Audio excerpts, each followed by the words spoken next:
Welcome, friends of the internet, to the Legit Top 4, the most legit list on the internet, so no need to go searching anywhere else.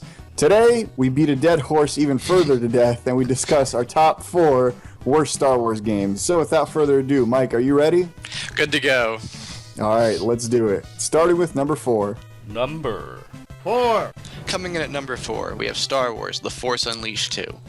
Just like Star Wars movies, Star Wars games have high points and low points, and unfortunately Star Wars: The Force Unleashed 2 is more Attack of the Clones than Empire Strikes Back. The first Force Unleashed was a pretty fun game that delivered on the promise to let you play with the full complement of powers that Jedi and Sith would have at their disposal. With the success of the first game, there were high hopes the sequel would build upon what the game did right. Sadly, that was not the case. The game we got was basically a disappointing clone of the first one that felt more like a DLC expansion than a full game.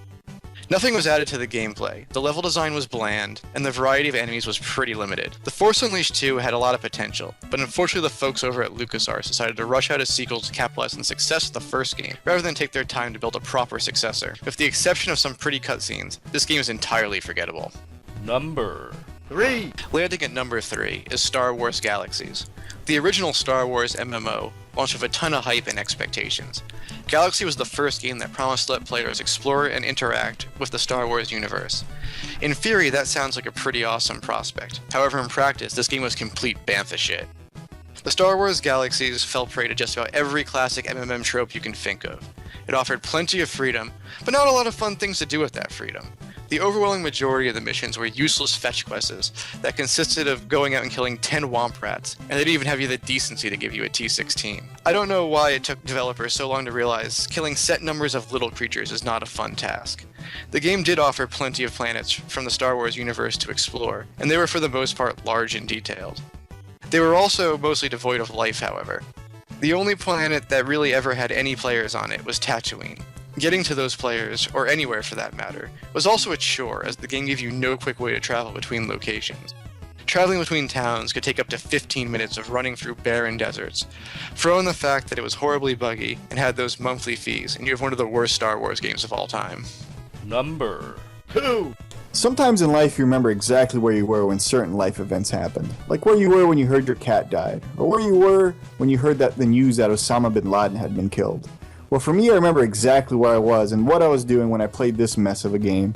The time, 1997, when being a Star Wars fan was still something to be proud of. A pre-baby Anakin Skywalker time. Having freshly rented this game from Blockbuster, with much excitement I was eager to pop this in my PlayStation 1. So where do we begin with Star Wars Masters of the Terrace, or Terrace Kai, or whatever the fuck you call it? The fighting in this game was horrible. The voice work, equally as bad. Non-existent combo system, and extremely glitchy. Not to mention the really steep learning curve. Somehow this game just managed to be not fun. Also, you'd think if you could span the entire Star Wars universe and add any character into your game that you'd pick somebody better than Jodo Kast or Thok.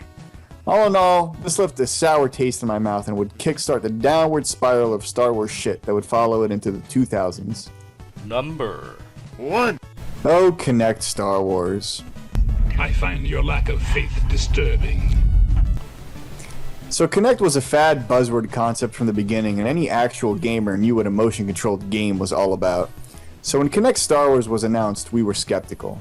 And as it would turn out, for good reason. Instead of cool motion-controlled lightsaber battles, we got mini-games and the cha-cha slide. The gesture controls for this never worked, the main campaign was brief and had no replay. Strangely enough, the aforementioned dancing segments worked the best.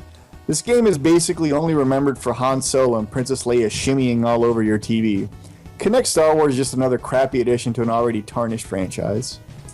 So as you can plainly see, the Force was definitely not with these titles. Now, if you like what you saw, let us know. Follow us on Twitter, follow us on Facebook, and most importantly, subscribe to our YouTube channel, and let us know if this is the legit top 4 worst Star Wars, or if it's a whole lot of crap.